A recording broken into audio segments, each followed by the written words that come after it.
Hi, it's your psycho buddy.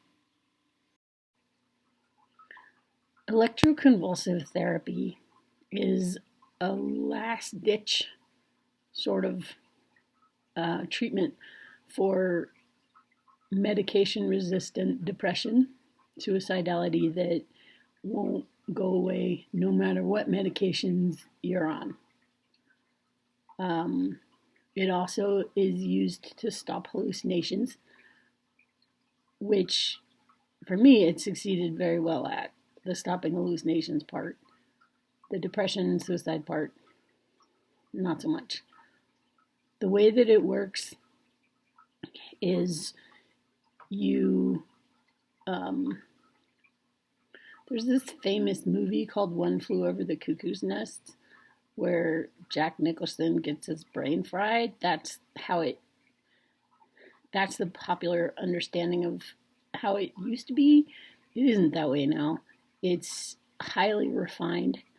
You can do either, but the idea is the same. You lie down, they put a mask on and a bite guard, they restrain you, and they make you unconscious, not necessarily in that order, and um, and then they run electricity on electrodes either through one side of your brain, unilateral, or both sides, bilateral. And it works the same way or in a similar way to how a defibrillator works with when your heart rate is weird and like inconsistent and the defibrillator goes and it makes your heart rate consistent again.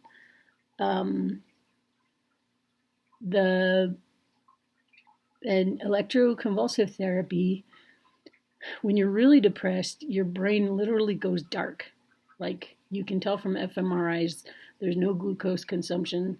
There's no the neural activity is just way repressed. And through ECT, it shocks it into being like, oh, like waking up your neurons kind of so that things go again, things work again. Um, Ideally, when you take the therapy, you do it every 2 days, Monday, Wednesday, and Friday for several weeks, and then move to twice a week and once a week, and then stop.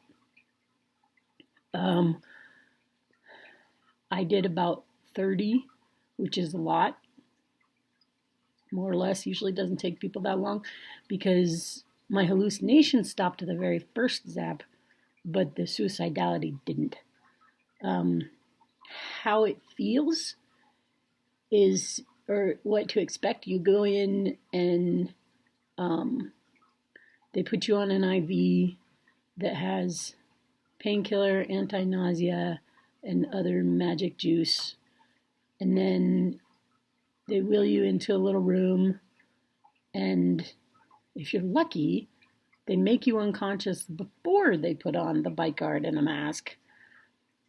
For me, they didn't think of that until I had already developed a serious fear, because it's a weird feeling to have a bite guard in your mouth and a mask on your face, and then they make you unconscious.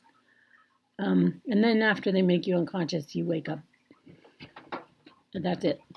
Because they put you fully under, like fully under, as anesthetized as people get, because then they run electricity through you and you convulse. So it's not nice to think about.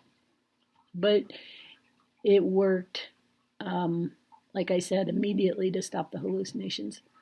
And then it kind of made my brain feel like I was skating on thin ice. Like it was really weird to explain. It was like a grady feeling, like I couldn't trust my brain, but I couldn't trust my brain before either. So I don't think that's because of it. Um, the only other consideration is that it is expensive. The anesthesia for me was not covered by my insurance, although the electroconvulsive therapy itself was. The anesthesia was not, and so that really adds up. And then it's really inconvenient because you need a lot of help. You can only be checked out of the hospital to a person because you were just made unconscious. So you can't drive within 24 hours. That means you can't mom within 24 hours. You're not supposed to be alone. And so for me, my husband got out of work and came to the hospital to get me an Uber to send me to a friend's house where I stayed until he got out of work for the day and picked me up. And it was just a pain, a real pain. That was every single time for those 30. Um, and it only works as well as medication does. It doesn't permanently stop it. I was misinformed about that. I thought it would permanently stop the suicidality. Not at all. So I don't really recommend electroconvulsive therapy. Not in my experience.